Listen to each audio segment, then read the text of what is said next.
Halo semuanya, selamat menonton video Indopaleo hari ini ya. Nonton video ini sampai habis dan jangan lupa subscribe. Saya Sunardi Mulia. Saya Katamso. Hari ini mari kita akan membahas tentang Presiden Jokowi ingin hubungan ekonomi yang setara dengan Jerman dan Uni Eropa. Presiden Jokowi dan Ibu Iriana Joko Widodo beserta rombongan tiba di Bandara Hannover, Jerman pada Sabtu tanggal 15 April 2023 sekitar pukul 20.25 waktu setempat. Di Hannover, Presiden Jokowi diagendakan untuk menghadiri Hannover Messe 2023. Selain itu, Presiden juga dijadwalkan bertemu dengan Kanselir Jerman Olaf Scholz untuk melakukan pertemuan bilateral. Indonesia adalah negara ASEAN pertama yang menjadi negara mitra resmi di Hannover Messe dan telah menjadi mitra sebanyak 3 kali. Pada Hannover Messe 2023 yang digelar tanggal 17 sampai 21 April 2023, peserta pameran dari Indonesia menampilkan kemajuan teknologi terkini dan potensi investasi teknologi industri melalui penyelenggara acara-acara terkait. Hannover Messe adalah salah satu pameran perdagangan terbesar di dunia dan telah diselenggarakan selama hampir 75 tahun.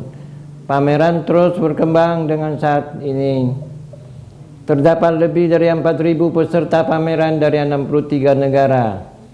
Setiap tahunnya mereka hadir di Hannover untuk memamerkan teknologi terbaru dari industri kelistrikan, digital, dan teknik.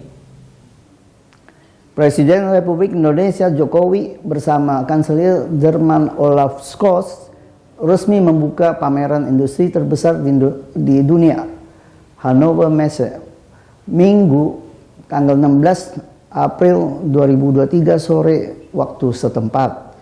Dalam kata sambutan di pameran Hannover Messe, Presiden Jokowi mengatakan, suatu kehormatan bagi Indonesia untuk kembali menjadi negara mitra Hannover Messe. Making Indonesia 4.0 adalah tema yang sangat relevan bagi Indonesia yang sedang melakukan transformasi ekonomi. Indonesia diberkahi sumber daya alam yang berlimpah,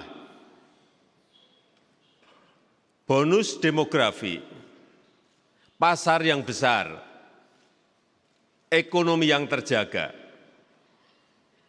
Kami punya modal besar dan kami ingin menjadi pemain besar di industri EV. Indonesia tidak sedang menutup diri. Justru kami sangat terbuka untuk investasi dan kerjasama dalam membangun industri hilir di Indonesia.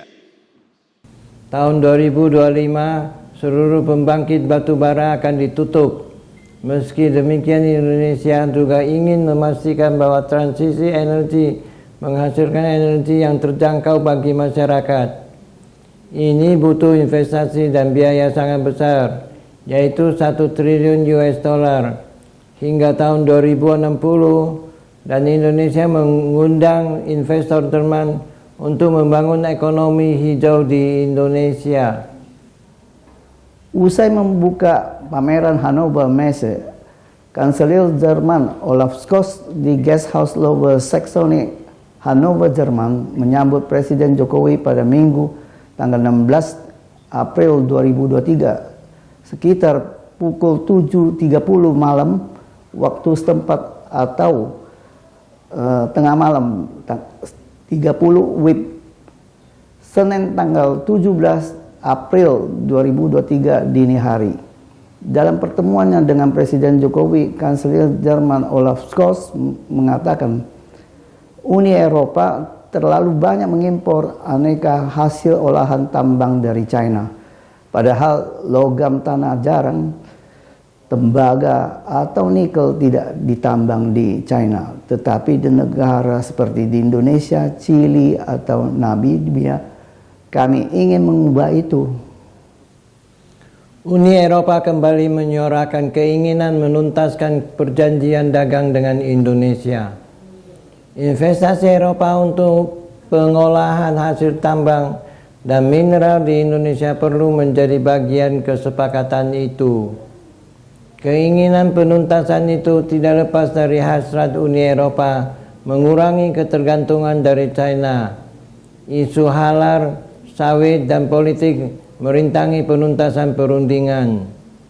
Sebaliknya, saat berbincang dalam pertemuan bersama Kanselir Jerman, Presiden Jokowi menekankan pentingnya mewujudkan hubungan ekonomi yang setara antara Indonesia dan Jerman dan Indonesia dengan Uni Eropa. Indonesia keberatan dengan kebiasaan Uni Eropa menyoroti isu sosial dan politik negara lain, antara lain mengancam Undang-Undang KUHP baru Indonesia. Dalam peringatan hubungan ASEAN dengan Uni Eropa pada Desember 2022, Jokowi sampai memperingatkan Uni Eropa agar mengubah kebiasaan itu. Di era kini, sudah bukan saatnya suatu negara atau kawasan merasa lebih tahu, lalu mengajari negara atau kawasan lain. Isu tambang menjadi salah satu hambatan perundingan Indonesia dengan Uni Eropa dalam skema CEPA yang sudah memasuki putaran ke-13 sejak dimulai pada 2016. Pada November 2022 di Bali, Jokowi dan Ketua Komisi Eropa Ursula von der Leyen sepakat perundingan itu harus selesai sebelum masa jabatan mereka berakhir pada 2024. Presiden Jokowi juga meminta dukungan Jerman agar perundingan perjanjian Indonesia Uni Eropa dalam skema CEPA dapat segera dituntaskan. Di antara 10 anggota negara ASEAN, Uni Eropa memang baru menuntaskan perjanjian dagang dengan Singapura dan Vietnam. Perdagangan Indonesia Uni Eropa jauh di bawah potensi ekonomi yang dimiliki masing-masing negara. Selain itu, Presiden Jokowi juga mengadakan pertemuan bisnis dengan 3 pemimpin perusahaan Eropa di Hotel Karsten Louisenhof, Hannover, Jerman, yaitu BASF, Eramet, dan Volkswagen melalui PowerCo. BASF menyampaikan secara langsung bahwa pihaknya akan melakukan investasi dalam pembangunan ekosistem baterai mobil di Maluku Utara yang kurang lebih investasinya sekitar 2,6 miliar dolar Amerika Serikat. Nantinya BASF akan bekerja sama dengan perusahaan Prancis Eramet untuk menciptakan ekosistem tersebut dengan menerapkan praktek usaha yang memperhatikan ESG atau Environment, Social, and Government, lingkungan, dan menggunakan energi hijau. Pada kesempatan ke Jerman kali ini, Indonesia berhasil mendapatkan sebanyak 27 kontrak bisnis yang terdiri dari G2G sebanyak 1 item, G2B sebanyak 4 item, dan B2B sebanyak 22 item. Total nilai kontrak bisnis sebesar 198 miliar US dollar. Terima kasih sudah menonton video Indo Paleo hari ini. Saya Sunardi Mulia. Saya Katamso. Silakan like dan subscribe. Bagikan ke teman-teman Anda dan tinggalkan pesan di kolom komentar. Sampai jumpa lagi.